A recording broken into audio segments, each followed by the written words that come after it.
Dear students, welcome to my channel.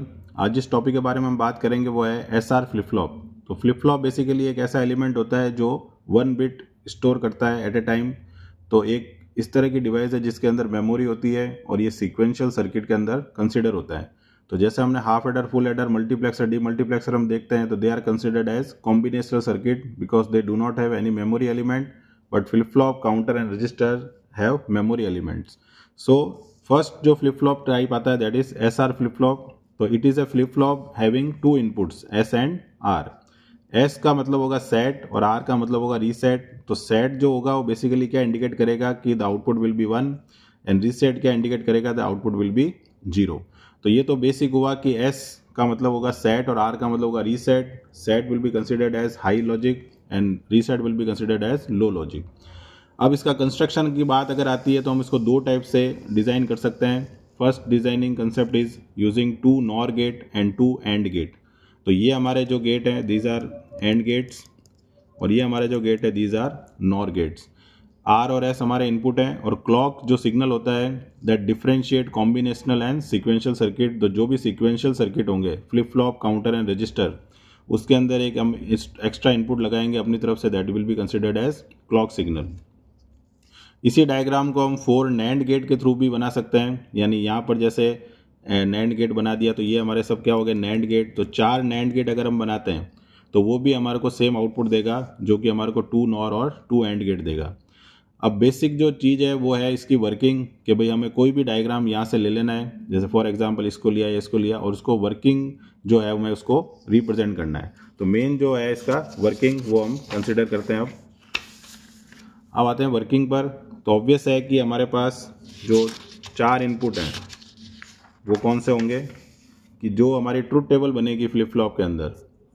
तो सबसे पहले हम देखेंगे कि हमारे पास एस और आर नाम के 2 इनपुट हैं। तो एस और आर नाम के 2 इनपुट हैं तो कॉम्बिनेशन कितने होंगे 4। तो हम यहाँ क्या लिख देंगे 0 0 0 1 1 0 एंड 1 1। अब क्यू एन प्लस 1 अगर हमारे यहाँ लिखा हुआ है तो that will be considered as next state. और अगर हम कहीं पर क्यू एन लिखते हैं that will be considered as previous state. तो ये हमारे कुछ एजम्पशन है, ठीक है। अब यहाँ पर अगर हम इसको समझते हैं तो हमारे पास यहाँ पर 4 केस होंगे। एक टाइम में हम लेंगे एस और आर 0 0, एक टाइम में लेंगे 0 1 1 0 एंड 1 1। तो सबसे पहले बात करते हैं हम फर्स्ट केस की। तो जब एस और आर दोनों 0 होंगे तो उस केस में क्या होगा कि अगर हमारे पास डायग्राम पे जाते हैं हम, अगर हमारे पास ये वैल्यू है, ये हमारे पास डायग्राम हो गया। तो आर की वैल्यू भी अगर हम क्या ले रहे हैं 0 और एस की वैल्यू भी क्या ले रहे हैं 0 और क्लॉक जो है वो हमेशा हाई होगी तो इसका मतलब उसकी वैल्यू क्या होगी 1 होगी। अब क्योंकि ये एंड गेट है, एंड गेट मीन्स मल्टीप्लाई, तो 0 × 1 that will be 0 and again 0 × 1 that will be 0। इसका मतलब क्या होगा कि output of both AND gates will be 0। अब Q और Q बार जो होते हैं they are considered as previous value. क्यों? क्योंकि यहाँ पर जब 0 0 दिया तो जब यहाँ नॉर गेट में 0 0 आएगा तो इसका मतलब क्या है कि हम कुछ चेंज नहीं कर रहे हैं। चेंज नहीं कर रहे हैं तो जो भी हमारा प्रीवियस डेटा होगा वही हमारे पास यहाँ अवेलेबल होगा। तो Q और Q बार की जो प्रीवियस स्टेट होगी उसमें कोई चेंज नहीं आएगा। तो नहीं आएगा तो उस केस में हम क्या करेंगे कि यहाँ पर जो स्टेट है उसको होल्ड स्टेट मान लेंगे। अब फॉर एग्जांपल हम लेट करते हैं कि Q, पूरे कैलकुलेशन के लिए हम ये लेट कर रहे हैं कि Q हम 1 मान रहे हैं तो Q बार क्या हो जाएगा हमारे पास 0 हो जाएगा। ये हमारा एजम्पशन है। कोई अगर कहता है मैं Q को 0 मानूंगा तो वो भी मान सकता है, तो Q बार क्या हो जाएगा उस केस में 1 हो जाएगा। तो अगर यहाँ पर अगर हम लेते हैं फॉर एग्जाम्पल हमने लिया Q = 1 तो Q बार क्या हो गया हमारा 0 हो गया। अब उस केस में अगर ये वैल्यू यहाँ पर ट्रांसफ़र होती है, जैसे यहाँ पर हमारी वैल्यू ट्रांसफर है तो Q बार अगर 0 आएगा तो यहाँ क्या आया 0 और Q अगर 1 आएगा तो यहाँ क्या आया 1 आया, ठीक है। अब 0 + 0 अगर ऐड करते हैं, नॉर और गेट है तो 0 आएगा लेकिन नॉर गेट का आउटपुट क्या आएगा 1 आएगा। और 1 + 0 क्या होता है 1 होता है, लेकिन नॉर गेट है तो इसका कॉम्प्लीमेंट क्या हो जाएगा 0। तो जो हमने लेट किया था वही आया। Q हमने 1 लेट किया था, Q बार हमने 0 लेट किया था, तो इसका आउटपुट भी क्या आ रहा है देखो 1 और 0 आ रहा है। इसका मतलब जो भी डेटा प्रीवियसली था वो सेम डेटा आ रहा है। तो इस स्टेट को हम क्या कहेंगे होल्ड स्टेट। तो अब हम कंसिडर करते हैं केस सेकंड। केस सेकंड में हम क्या लेंगे S 0 और R की जगह 1। तो आर की जगह अपने 1 लिख दिया, एस की जगह 0 लिख दिया। क्लॉक हमेशा हमारी क्या रहेगी, हाई रहेगी, तो 1 1 हो गया। अब उस केस में यहाँ पर अगर हम कंसिडर करते हैं कि 1 × 1, तो एंड गेट का आउटपुट क्या आएगा 1, और 1 × 0, तो एंड गेट का आउटपुट क्या आएगा 0 आएगा। अब यहाँ पर Q की वैल्यू और Q बार, ये दो वैल्यू हैं, तो Q बार यहाँ ले सकते हैं हम, यहाँ क्या आएगा Q बार, और यहाँ पर क्या आएगा हमारा Q आएगा। ठीक है, अब इस केस में 1 + Q बार, और यहाँ पर क्या बन रहा है हमारा 0 + Q। ठीक है, तो ये हमारे कौन से गेट का आउटपुट होंगे, और गेट के।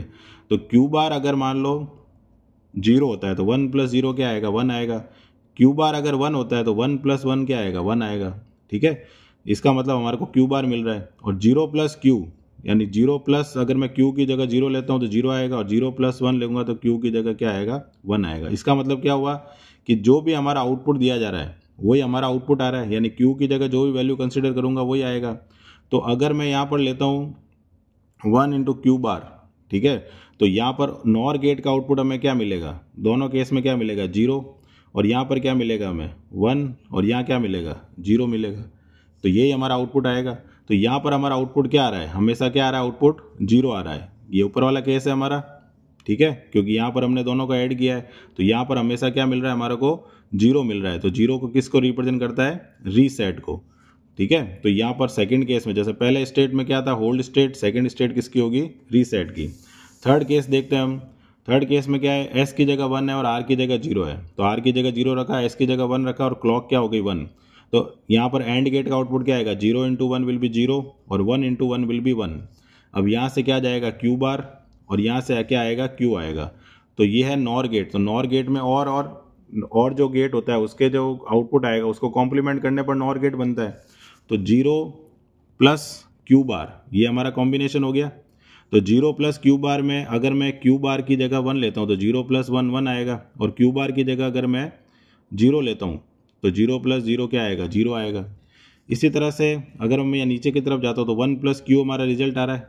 ठीक है, Q की जगह अगर मैंने 1 लिया तो 1 + 1 1 आया। ठीक है, और Q की जगह अगर मैंने 0 लिया तो 1 + 0 भी क्या आया 1 आया। लेकिन मुझे चाहिए नॉर गेट का आउटपुट। ये तो हमारा किस गेट का आउटपुट है, और गेट का। तो नॉर गेट का आउटपुट क्या आएगा यहाँ पर 0, और यहाँ क्या आएगा 1, और यहाँ क्या आएगा दोनों केस में 0। इसका मतलब Q बार जो है वो हमेशा क्या हो रहा है 0 हो रहा है। तो Q बार अगर 0 होगा तो Q की वैल्यू क्या आएगी हमारी 1 आएगी। तो 1 जो अगर Q की वैल्यू 1 आती है तो इसका मतलब क्या होगा, हमारा आउटपुट क्या रहेगा सेट रहेगा। ठीक है, लास्ट केस क्या है, S की जगह 1 और R की जगह 1, दोनों जगह हमने 1 1 लिख दिया। क्लॉक भी 1 है और ये भी 1 है, तो दोनों एंड गेट का आउटपुट भी क्या आया 1 आया। अब क्या हो रहा है, the output of both AND gates are 1 and 1, दोनों 1 and 1 है, विच इज़ इनवैलिड एज। क्यों इनवैलिड क्यों है, क्योंकि हम यहाँ देख सकते हैं कि एक का एंड गेट का आउटपुट अगर 1 है तो दूसरे का 0 है, एक का 0 तो दूसरे का 1 है। इसका मतलब दोनों जो एंड गेट है उनके आउटपुट एक दूसरे के कॉम्प्लीमेंट होने चाहिए, जबकि यहाँ पर दोनों आउटपुट क्या आ रहे हैं सेम आ रहे हैं। तो सेम आ रहे हैं तो इस केस में क्या होगा कि दोनों आउटपुट एक दूसरे के कॉम्प्लीमेंट होने चाहिए, जो कि नहीं है। तो ये जो स्टेट है 1 और 1, ये क्या कहलाती है इनवैलिड स्टेट। अब हम बात करते हैं हमारी ट्रूथ टेबल की। तो ट्रूथ टेबल में 0 0 के केस में क्या मिला था हमें, जो प्रीवियस स्टेट थी वही मिला था होल्ड, यानी एक तरह से क्या मिला था QN।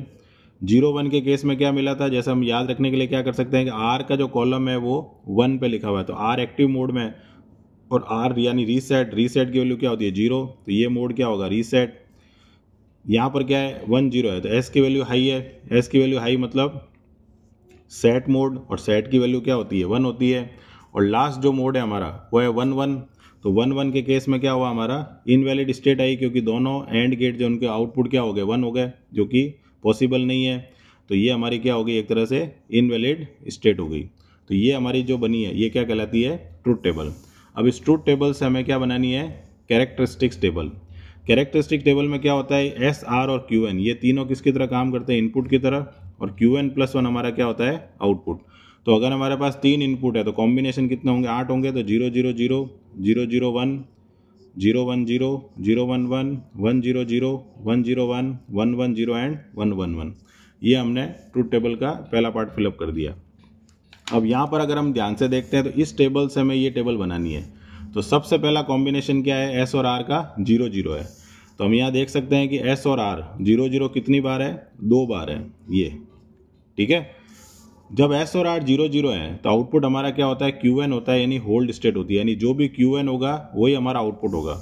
तो एस और आर यहाँ 0 0 है, यहाँ पर भी एस और आर 0 0 है। तो एक तरह से इन दोनों सीक्वेंस में आउटपुट क्या आना चाहिए, क्यू एन। तो क्यू एन कितना है इस लाइन में, 0, इस लाइन में क्यू एन कितना है, 1। तो दोनों आउटपुट में क्यू एन आ गया। सेकेंड कॉम्बिनेशन क्या है, 0 1, 0 1 में आउटपुट क्या आना चाहिए, 0। तो 0 1 देखो एस और आर कहाँ पर है, 0 1 इन दो जगह पर है। इसका मतलब इन दोनों लाइन के लिए जो आउटपुट है वो क्या होना चाहिए, रीसेट। रीसेट का मतलब क्या होता है, 0। तो यहाँ दोनों जगह क्या फिलअप कर देना, 0।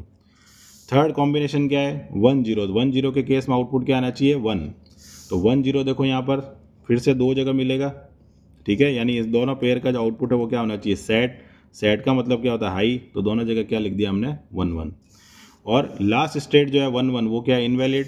तो फिर से देखो यहाँ पर दो जगह यहाँ पर इनवैलिड स्टेट है, तो ये दोनों जगह क्या आ गया हमारा, इनवैलिड स्टेट आ गया, ठीक है, जिसको हम डोंट केयर से भी रिप्रेजेंट कर सकते हैं। तो ये हमारी क्या बन गई, कैरेक्टरिस्टिक्स टेबल, जिसको हमने किसकी हेल्प से बनाया है, ट्रूथ टेबल की हेल्प से। तो सबसे पहले ट्रूथ टेबल बनती है, उसके बाद कैरेक्टरिस्टिक्स टेबल बनती है। अब ये जो कैरेक्टरिस्टिक्स टेबल बनी है, इससे हमें नेक्स्ट टेबल बनानी है, that is called as excitation table. अब एक्साइटेशन टेबल में क्यू एन और क्यू एन प्लस 1 हमारे इनपुट होते हैं, और एस और आर हमारे क्या होते हैं, आउटपुट। तो दो इनपुट है तो क्या कॉम्बिनेशन हो जाएंगे, 4। ये हमने 4 कॉम्बिनेशन लिख दिए। पहला कॉम्बिनेशन क्या है, क्यू एन और क्यू एन प्लस 1 0 0 है। तो क्यू एन और क्यू एन प्लस 1 0 0 हमें कहाँ मिल रहा है, वो हमें देखना है। क्यू एन और क्यू एन प्लस 1 हमारा 0 0 है, और क्यू एन और क्यू एन प्लस 1 हमारा 0 0 है। इन दोनों जगह मिल रहा है 0 0, क्यू एन और क्यू एन प्लस 1, ये वाला कॉम्बिनेशन। यहाँ 0 0 है तो एस और आर कितना है, 0 0। यहाँ 0 0 है तो एस और आर कितना है, 0 1। 0 0 0 1 चेंज कौन हो रहा है, आर। तो आर की जगह क्या लगा देंगे, क्रॉस, और एस की जगह क्या लिख देंगे, 0, ठीक है। नेक्स्ट कॉम्बिनेशन क्या है, 0 1 है। तो 0 1 देखो हमें केवल एक ही जगह मिल रहा है, ये, बाकी कहीं 0 1 नहीं है, देख सकते हैं हम, ठीक है। ये इनवैलिड है, डोंट केयर है, तो कॉम्बिनेशन 0 1 का बैठ गया। तो 0 1 वाले कॉम्बिनेशन में एस और आर डायरेक्ट क्या लिखा हुआ है, 1 0। तो हमें डायरेक्ट क्या फिलअप कर देना है, 1 0, क्योंकि एक ही कॉम्बिनेशन है। उसके बाद क्यू एन और क्यू एन प्लस 1 कितना है, 1 0। तो 1 0 देखो कहाँ पर है, ये रहा 1 0, ठीक है, एक जगह ही है फिर से। तो इसकी वैल्यू क्या लिखी हुई है हमारी, 0 1। तो यहाँ क्या लिख देना, 0 1। और लास्ट में क्या है, 1 1। तो 1 1 देखो यहाँ दो जगह है, ये 1 1 और ये भी क्या है, 1 1। तो इसमें और इसमें, इन दो लाइन में अगर हम देखते हैं तो एस की वैल्यू चेंज हो रही है 0 1, और आर की वैल्यू 0 0 है। तो चेंज हो रही है वहाँ क्रॉस, और आर की जगह 0। तो इस तरह से ट्रूथ टेबल से हमें बनानी है कैरेक्टरिस्टिक्स टेबल, और कैरेक्टरिस्टिक्स टेबल से हमें क्या बनानी है, एक्साइटेशन टेबल। अब लास्ट में क्या बनाना है हमें, इसका के मैप। तो के मैप जो बनेगा वो बनेगा हमारा एक्साइटेशन टेबल की हेल्प से, ठीक है। तो क्योंकि हमारे पास दो इनपुट हैं, एस और आर, तो के मैप भी हमारे पास कितने बनेंगे, 2 बनेंगे। तो सबसे पहले हम क्या करेंगे, यहाँ पर एक्साइटेशन टेबल से बनाना है। तो एक्साइटेशन टेबल के इनपुट कौन थे, क्यू एन और क्यू एन प्लस 1, और एक के मैप बनाना है एस के लिए, और सिमिलरली दूसरा के मैप बनाना है हमें आर के लिए। तो क्यू एन और क्यू एन प्लस 1, क्योंकि दो इनपुट है तो 4 ब्लॉक वाला के मैप काम आएगा। तो 0 1 2 3 यहाँ क्या आ जाता है, क्यू एन बार और क्यू एन, यहाँ क्या आ जाएगा, क्यू एन प्लस 1 का बार और क्यू एन प्लस 1। सेम चीज़ यहाँ पर लिख देना, क्यू एन बार और क्यू एन प्लस 1 का बार और क्यू एन प्लस 1, 0 1 2 3। तो ये जो हमारा 0 0 है, ये 0 का कोड होता है, ये 1 का होता है, ये 2 का होता है, और ये 3 का होता है। तो सबसे पहले हम एस की बात करते हैं। तो एस वाला कॉलम देखना है हमें। तो एस वाले कॉलम में देखो 0 0 जब कोड है 0, तो वहाँ लिखा हुआ है 0। 0 1 के कोड में क्या लिखा हुआ है 1, 1 0 के कोड यानी 2 में क्या लिखा हुआ है फिर से 0, और 1 1 के कोड में क्या लिखा हुआ है, क्रॉस। ये हमने फिलअप कर दिया इसको देखकर। सेम चीज़ आर वाले कॉलम को देखो, 0 0 के कोड में क्या लिखा हुआ है, क्रॉस। 0 1 के में क्या लिखा हुआ है, 0। 1 0 के कोड में क्या लिखा हुआ है, 1 यानी 2 के कोड में, और 1 1 के कोड में क्या लिखा हुआ है, 0। ये आर वाला फिलअप हो गया।